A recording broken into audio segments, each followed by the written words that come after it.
Before we start this video, make sure you like, comment and share, subscribe to this channel and press the bell icon to see more videos like this, and make sure you follow me on all my socials. Thank you. Hi guys, so my name is Dr. Pasha Mukherjee and this is a part of my mental health series, especially on suicide awareness and suicide prevention. There are plenty of other videos on the same topic that you can go check out on my channel. I have a playlist of them. Okay, so this video is about risk factors and protective factors of suicide/depression. Okay, so this whole series for me was inspired by a recent celebrity death, which a lot of people might be aware of.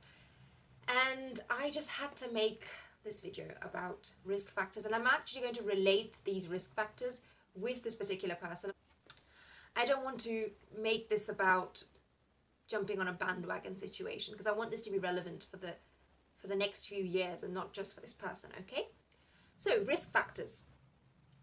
Exposure to recent death or suicide, worse still suicide. If you've had an exposure to recent suicide of someone close to you, that's more likely to push you off the edge as well if you're already going through depression. Recent bereavement, recent loss of a close connection through suicide or any other means of death. Unemployment. And you'll notice the trend. This is all relating to the recent celebrity death. You know who I'm talking about. Unemployment. Unemployment really drives mental health problems, especially for men.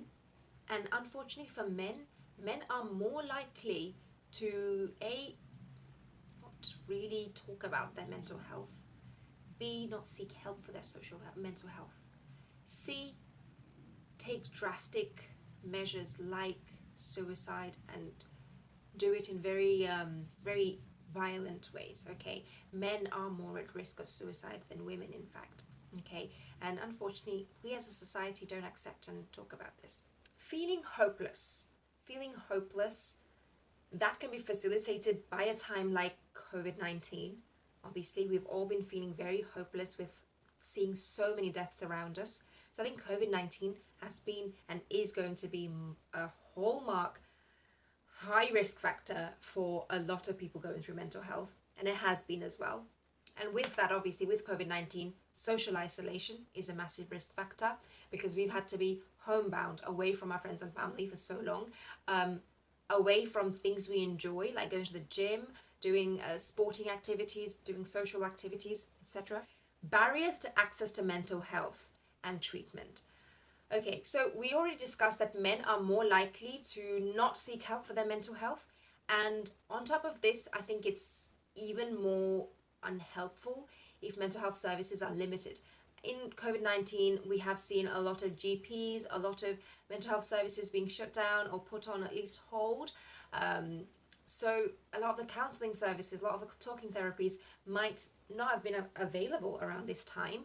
And we also have to think that the availability of mental health services differs from different country to different countries. In America, it's very, very common and popular to go and see a therapist. Almost everybody has a therapist or sees one. Recent change of any sort, drastic change. Maybe an ex got married, maybe an ex got engaged, maybe you lost a job, they lost a job, maybe their marriage broke up. Bereavement, as I said. Having access to means to end a person's own life, okay?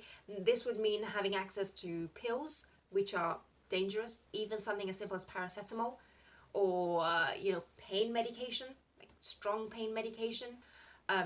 Being alone in the house is actually, in a really weird and strange way, a facilitator of this problem as well, because no one's there to watch out what you're doing and how you're going to do it. This person could be prepping their own demise for a while, gathering things that they need, finding means, and no one else would be aware of it. So I think living alone is also a risk factor to suicide in a way. Severe mental health problem which has not had any sort of help at all, like no medical help whatsoever, no psychological support for this type of mental health problem. Manic depression, mania especially, can push someone over the edge. Previous suicide attempt can be a risk factor for committing it again. Having a family member who's committed suicide at any age is a risk factor. Having family members who have had severe mental health issues is a risk factor. Lots of different risk factors, but those were the ones mainly that I wanted to focus on, just to give you guys a little bit of a rainbow at the end of a cloudy day or rainy day. There are protective factors for suicide, and these are family and community support. A lot of times, young people, we live in circumstances and situations where we're far away from our loved ones and we're battling it out on our own. Having that constant family support, constant family connection, whether through COVID-19, it was through Zoom or any other means, that's really protective. Number 2, easy access to mental health services. This is something that we can work on and help facilitate in society in future. Number 3, religion.